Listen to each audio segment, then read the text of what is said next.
You know, one thing that the grandest stage of them all, WrestleMania, has always been popular, known for, is that one word known as tradition.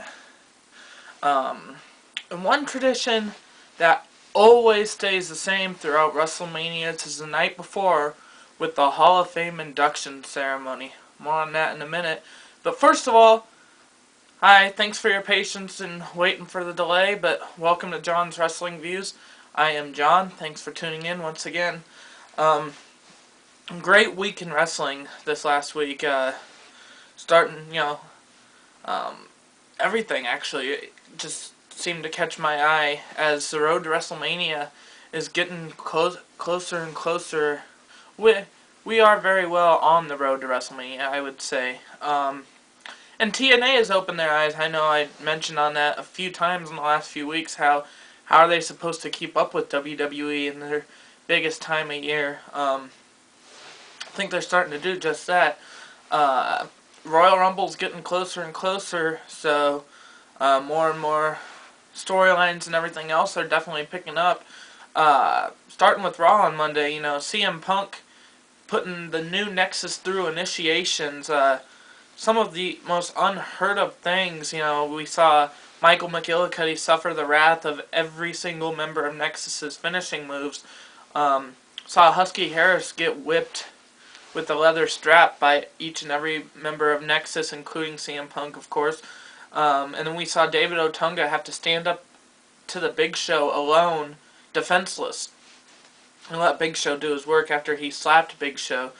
Obviously, it wasn't going to set well with the Big Show. He was going to get some retribution as the Nexus members just looked on.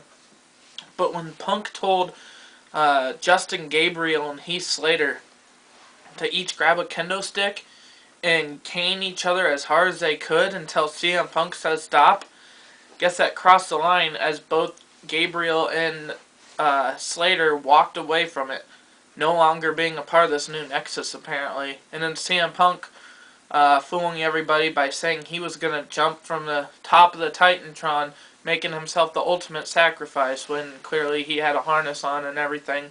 He was just calling the fans gullible and that, adding more to the CM Punk heel character, uh, which then allowed John Cena to appear on the Titantron screen, addressing CM Punk and how he's been a coward lately, so to speak, and just getting on his case about so many different things. And then challenging him to a match for the next Monday's Raw, which CM Punk accepted. Honestly, probably don't expect much.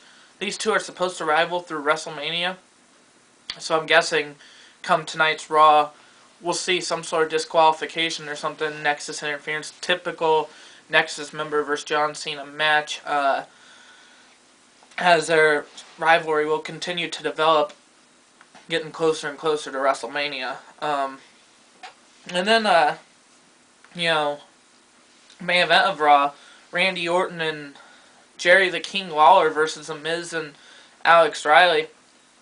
Decent match. Randy Orton still not holding back, clearly in the driver's seat of his rivalry with The Miz. Hitting the RKO on Alex Riley, allowing the King to drop his infamous fist drop from the second rope, allowing the win for Randy Orton. And the King, once again, putting Randy Orton in the driver's spot in this rivalry, like I mentioned just a second ago. Big thing from Raw last Monday, though, the Hall of Fame announcement, who was going to be the first member of the 2011 class of the WWE Hall of Fame. They were saying, arguably the greatest superstar of all times. And I'm sitting there thinking to myself, I've read on numerous sources, and I've talked to numerous people, and everywhere is pointing to that it's going to be a WCW-themed Hall of Fame, as they are in WCW's home of Atlanta, Georgia for WrestleMania this year, and it is the 10-year anniversary of WCW's death in 2001. So who is it going to be? Well, apparently it's not going to be anyone from WCW, as it was announced that Shawn Michaels, arguably the greatest superstar of all time, is the captain of this year's Hall of Fame class. And then to surprise us all, here comes Shawn Michaels. Haven't seen him since his retirement speech in early April. Coming out, he still had that mojo. He still had that pep in his step. Coming out was such a great thing to see. Before getting a chance to speak, though, here comes Alberto Del Rio saying, talking trash and saying, you're washed up and I'm the new Mr. WrestleMania and blah, blah, blah. Well, Shawn Michaels, he didn't need to speak. He let Sweet Chin Music do his speaking for him, supposedly out of nowhere. But yeah, it was great to see, especially for anyone who despises Alberto Del Rio as much as, say, I do. Great to see Shawn Michaels back. Then going on to Smackdown, where apparently Justin Gabriel and Heath Slater aren't gone. Another reason behind what they did is, you see their former leader Wade Barrett facing the Big Show, and then here comes Gabriel, here comes Slater attacking the Big Show, and then Ezekiel Jackson coming in and attacking the Big Show too. They're looking to form some sort of big stable there on SmackDown. So I don't know. Well, hopefully we'll hear more about this stable coming Friday.